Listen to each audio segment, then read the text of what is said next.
Shiv Sena party प्रमुख उद्धव ठाकरे ने व्यंग्य से जुड़ी साप्ताहिक पत्रिका मार्मिक के 62वें वर्षगांठ के मौके पर शनिवार को यानी कि 13 अगस्त को शिव सैनिकों से संवाद किया। उद्धव ठाकरे ने कहा कि अगर शिवसेना नहीं होती तो महाराष्ट्र में मराठी मानुष की क्या हालत होती और देश में हिंदुत्व की स्थिति क्या होती, ये विचार का मुद्दा है।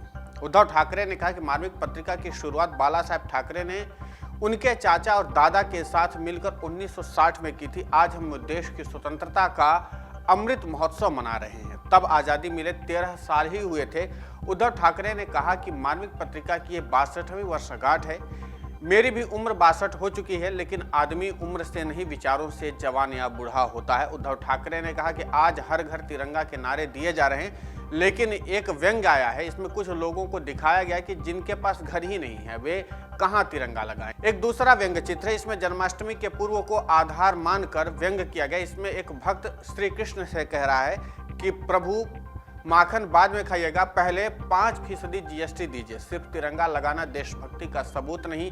उद्धव ठाकरे ने कहा कि क्षेत्रीय पार्टियों को खत्म करने की साजिश रची जा रही है, देश के संघीय ढांचे को नष्ट किया जा रहा है और हर घर तिरंगा का नारा दिया जा रहा है। जेपी नड्डा की भाषा पर गौर करने की जरूरत है। उद्धव ठाकरे ने कहा कि लोकतंत्र मृत्यु सैया पर पड़ी हुई है। गद्दी पर बैठे लोगों को गुमान है कि हम करें सो कायदा। कुछ लोगों को लग रहा है कि भारत माता का मतलब अपना माल मत्ता यानी कि संपत्ति है, लेकिन वे जैसा सोचते हैं वैसा होता नहीं है। उन्हें लगता है कि शिवसेना तो अब खत्म हो गई है। जनता सब देख रही, जनता हर बात को नोटिस करती है। आज़ादी का अमृत महोत्सव मना रहे हैं।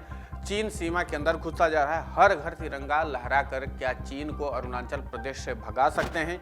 सेना के आधुनिकीकरण की बात कर रहे हैं और सैनिकों को भाड़े पर भर्ती कर रहे हैं, उनकी कटौती कर रहे हैं। ये आधुनिक शस्त्र कौन चलाएगा, कौन काम करेगा? उद्धव ठाकरे ने कहा कि आज़ादी का अमृत महोत्सव मना रहे हैं, लेकिन जहां किसान बाढ़ में फंसे हैं वहां कितने मंत्री संतरी जा रहे हैं। राज्य में कृषि मंत्री तक नहीं है। किसानों की समस्याएं कौन सुलझाए? सिर्फ इवेंट मनाना है, उत्सव मनाना है। इन्हें दायित्व नहीं निभाना है, जिम्मेदारियां नहीं निभानी है। उद्धव ठाकरे ने लगभग महाराष्ट्र के हर मुद्दे को ज्वलंत जो मुद्दे थे उन पर फोकस किया और उन तमाम मुद्दों को लेकर के उन्होंने राज्य की और केंद्र की सरकार को आड़े हाथों लिया है।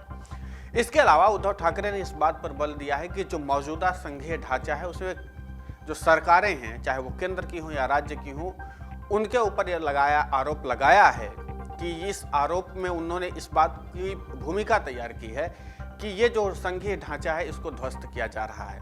विपक्ष के नेता हैं उद्धव ठाकरे, इसलिए वो सरकार पर तीखा हमला बोल रहे हैं। इसमें वास्तविकता कितना है आम जनता तय कर सकती है, लेकिन एक चीज यहाँ पर समझने की जरूरत है कि उद्धव ठाकरे वाकई महाराष्ट्र और सरकार के खिलाफ जिस तरीके से बोले उनमें काफी हद तक सच्चाई भी है। और यही कारण है कि जब व्यंग्य पत्रिका के बारे में उद्धव ठाकरे बोल रहे थे तो उन्होंने इन बातों का जिक्र किया। जाहिर सी बात है, राजनीति में व्यंग्य का अपना एक महत्व होता है, इसलिए उद्धव ठाकरे ने व्यंग्यात्मक लहजे में ये पूरा अपनी बात जो कही है, अपना मंतव्य रखा है। दूसरी अहम चीज़ ये है कि जिस तरीके से उन्होंने महाराष्ट्र के कैबिनेट विस्तार से लेकर के हर घर तिरंगा अभियान तक के मुद्दे पर सरकार को कटघरे में खड़ा किया है, अभी अपने आप में बहुत प्रासंगिक है। समझने लायक बात ये होगी कि जिस तरीके से उद्धव ठाकरे ने निशाना साधा है, उससे एक चीज़ तो साफ हो जाती कि उद्धव ठाकरे आगे चल करके भारतीय जनता पार्टी या शिंदे गुट ऐसे तमाम लोगों के खिलाफ जमकर एक जन आंदोलन छेड़ सकते हैं। और यही कारण है कि इस जन आंदोलन को न सिर्फ छेड़ने की तैयारी करें, बल्कि इस आंदोलन को वो लगातार मजबूत करने की कोशिश कर रहे हैं। और एक बार फिर से वो शिवसेना को नई कड़ी से मजबूत करने के लिए मराठी मानुष के मुद्दे से लेकर के तमाम आधुनिक ज्वलंत मुद्दों तक पर वो सवाल खड़े कर रहे हैं। वो फिर चाहे सेना की कटौती की बात हो, चाहे वो अग्निवीरों की भर्ती की बात हो, इन तमाम विषयों पर उन्होंने बहुत ही मुखरता से बात रखी है। उद्धव ठाकरे की विरोध भरी भाषा में या यूँ कह लीजिए कि इस कड़ी आलोचना पर आपकी प्रतिक्रिया क्या है, हमें कमेंट करके जरूर बताइए। डाउनलोड करें अमर उजाला ऐप और पाएं खबरें लगातार।